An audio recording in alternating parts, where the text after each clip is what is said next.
Roger Clark, and then Simon Mann. So, Roger, go ahead, please.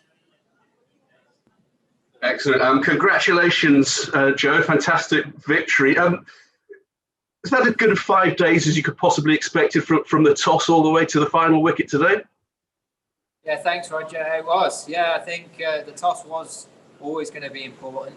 But from that point on, it was really crucial that we exploited that and we made the most of the opportunity to bat first on that wicket. Speak about batting long and making big scores first innings in these conditions, and we did that brilliantly well. And then from that point on, I thought we played all the cricket and we were in control of the game the whole way through. And the guys were exceptional today, in particular. To bowl them out in that manner was fabulous. So really pleasing performance, and fills us with confidence going into the rest of the series. A fantastic performance from the bowlers today, but if you're going to single someone out, we do it so often. Jimmy Anderson, with that spell of his there. Are there any more words that we can come up with to describe his performance? How do I get it at his age as well? Just go, I reckon. Just leave it there. I think he seems to get better all the time. His skill level keeps improving. His work rate's as good as anyone's I've ever seen, and his fitness levels are right up there. Probably the best he's ever been in his whole career. So he's a credit to English cricket. It sets a great example to all the young players. And when you're under pressure or you need something to happen, when you've got him in your armoury, it's a very comfortable position to be in. There are a few people over here when you were batting on yesterday thinking, has he gone on too long? Has he given himself enough time? Was there ever a doubt that you had enough time on this wicket to get those wickets you needed to win the match? As probably the batter that spent most time out there on that wicket, I felt like I had the best gauge of it. And I knew that with the outfield as quick as it was, with the ground being as small as it was, didn't want to give India any chance of winning the game. Wanted to make sure that, more than anything, that there was only two possible results. Right at the start of the series, having played all the cricket, it would have really been damaging if we'd have lost this game. So I knew that the way that it deteriorated throughout the last 3 days in particular, that coming into today, it was going to happen even quicker again. And all we needed to do was be relentless with the areas we were bowling. If we put the ball in good areas for long periods of time, the wicket would do the rest for us. And it was just about holding on. The bowlers dealt with that pressure exceptionally well. And really pleased with how it turned out. We've still half a day left here. Just finally from me, I think you're now equal with Michael Vaughan on most wins as captain, 26 wins. I've seen people like Michael Vaughan, like Alistair Cook today, describe it as one of the great England victories of all time. Where does it rank for you as a captain, as a player, in terms of England wins? Oh, it's certainly a very good victory, but in the scheme of the series, it's just a start. We know that India are an extremely good team, especially in these conditions, and they're a very proud nation as well. They've got some exceptional players, so they'll come back hard at us. But to be sat here 1-0 up it's a really good play. Very proud of the way we've played this week. And we've set a benchmark now. We've got something to work from to compare ourselves to. And I still think there's areas we can improve on, which again excites me. We've played as well as we have done, and we can still get better. So, it's certainly extremely pleasing to stay here right now. Thanks a lot, Joe. Congratulations again. I know a lot of people lined up to speak to you, so I'll let them jump in. Thanks a lot. Thank you. Okay, we'll go to Simon Mann and then Rory Dollard. Go ahead, Simon. It's not Simon, it's Daniel Norcross. Simon's next door with his AirPods. I just wanted to ask Joe some words on Jack Leach. He came back so strongly in that second innings after taking a bit of a mauling at Pant. What did you make of his performance today? I thought it was brilliant. I thought they both were. Bessie as well. First innings, he took 4 wickets. Leachy obviously came into the wickets today, but as a whole bowling group, we were going to have to work together if we were going to take 20 wickets out here. And I think collectively, everyone did their roles exceptionally well. Jack was asked to do a job against Pan, take a bit of a risk, see if he'll take you on, and try and create a chance. And unfortunately, it didn't quite fall for him. But for him to have the character and I suppose a skill level to come back from that shows where he's at with his cricket. And it's really pleasing to see him go out and get his rewards today, because throughout the whole Test matches, throughout the whole Test match, he was asked to perform in a certain way, and he delivered every time. So I couldn't be more proud of him. Virat Kohli said in his post-match presentation that England played more professionally. Was that sort of the effect of having come from Sri Lanka, having played those 2 tests so recently, do you think? Well, I think it certainly served as well coming out here, having faced the volume of spin that we have, having the confidence of winning, and playing on a similar kind of wicket. It wasn't the same by any stretch, but the tempo of the cricket that you play in the subcontinent, I think, it served us really well coming into this game. I think the pleasing thing for me was we set out to score big first innings runs. We delivered it. We said we needed to be smart about how we're going to construct 20 wickets, and we delivered it. And the challenge will be again when we turn up for the next game. Can we replicate that? Can we go one better? Can we keep looking to improve as a team? And can we take it on individually to be that person that makes a difference? And lastly, I mean, there's going to be changes. There has to be changes because Josh Butler's presumably leaving to come back to England. Do you anticipate rotating throughout the series despite having this 1-0 lead? Well, we've got options. I think that's the beauty of how we've gone about things throughout this winter. I think it's really important that we look after our players and that everyone comes into the game fit, fresh and ready and able to deliver their skill at 100%. But we can look at selection and squad when we know what the wicket's going to look like, how it's going to perform, what we think is the best way of exploiting it. And those guys that get the chance to play, they have a responsibility to throw everything into that performance and those 5 days. And if it's someone's turn to sit out and have a rest, then so be it. They've got to get themselves ready for their next chance. And the work ethic from the whole squad, even the guys that aren't in the squad and that have travelled with us, working extremely hard, getting better all the time.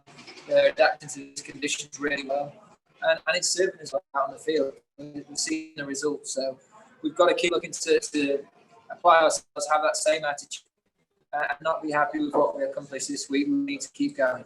We need to keep trying to find ways of looking to develop as a team, and know that there's a lot of hard work. Thanks, Joe. Okay. Congratulations. I'll hand over. We go to Rory, please, and then we will go to Richard. Rory. Well done.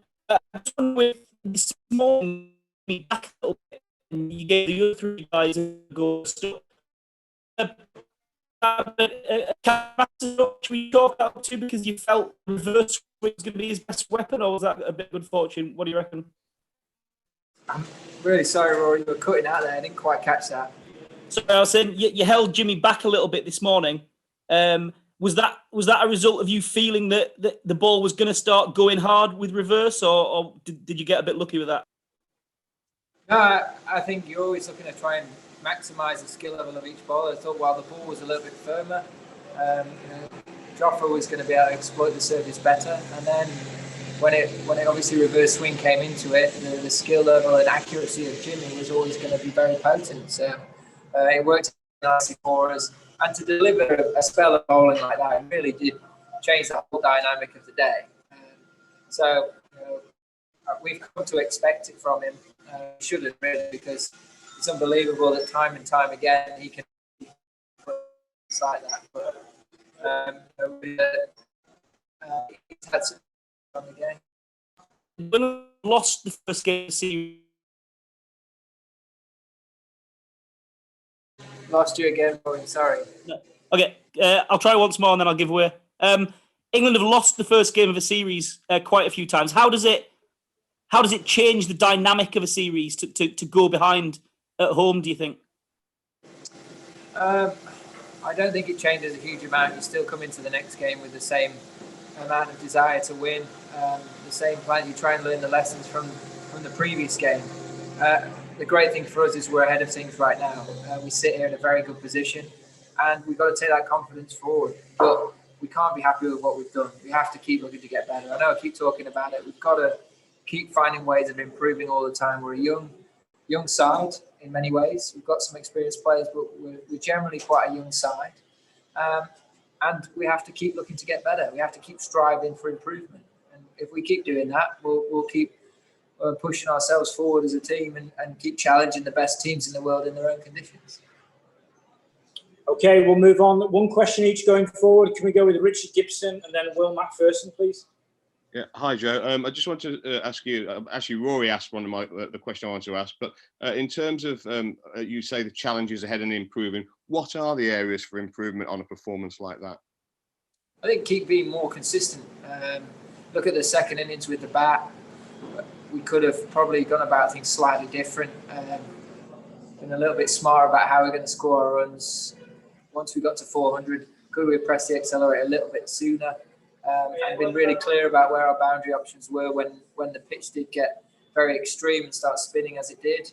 Also think with the ball, we can probably contain a little bit better at times. You know, these are world-class players, some of the best players of spin that we'll ever come up against. And we expect them to counter us very well. But, you know, can we just squeeze the game a little bit longer? Can we build pressure in a slightly different way when it's not spinning as much on days 1 and 2? You know, they're the small things that we can keep improving at. And, you know, I say that they are very small things because we did so many good things this week. Thank you. Well done. Okay, Will Macpherson and then John Etheridge. Hi, Joe. How sort of wary are you of the fact that when Australia were the last team to win in India in 2017, that was also the first test of a series that they went on to lose fairly comfortably in the end? How wary of you of that? And is your mindset quite similar to after day one here? You got your 100, it was quite a triumphant moment, but you were very clear that you've won nothing yet. There's a long way to go. Is that sort of a parallel, if you like? That's exactly how it is. You know, India are a very proud team. They've got a fantastic record at home.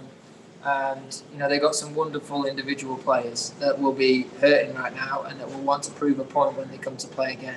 So if we get the opportunity to get ahead in the game in the second test match, we have to grab it with both hands. We have to be ruthless. And we have to make sure that we do everything that we did well in this game again and better.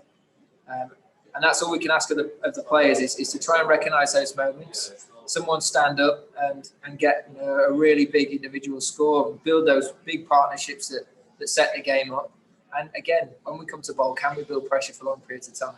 Can you take it on yourself to be the guy that cracks an end open like Jimmy did today and make real inroads into their batting order?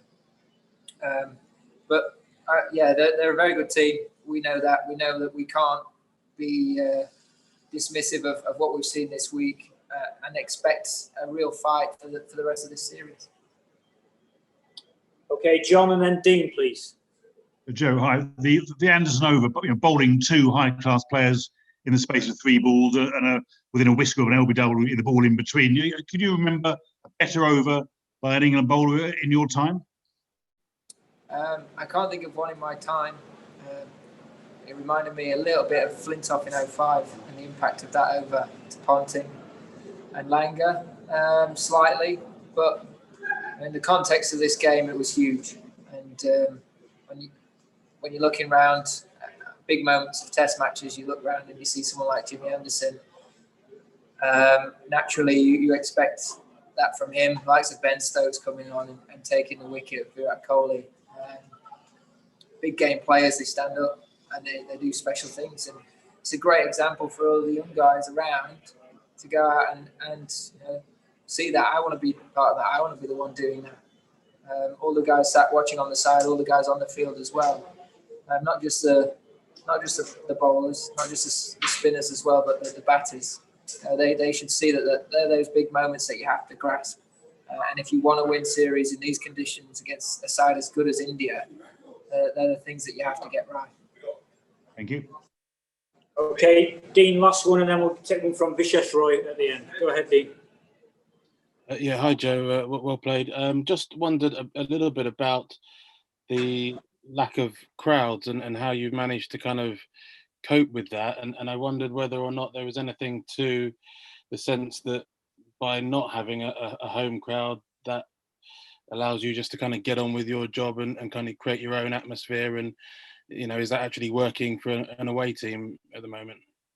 Well, we certainly miss our fans. The travelling fans and the support that we have are fantastic. So it's obviously a big loss to us that they're not here, and to be able to enjoy a week like this alongside the guys playing. But in terms of how we go about things, I don't think it changes much. I think at times in these conditions, in this heat, it can seem to go a little bit flat, and it's really important that guys take it upon themselves to try and create a bit of theatre, try and create a bit of an atmosphere out there on the field.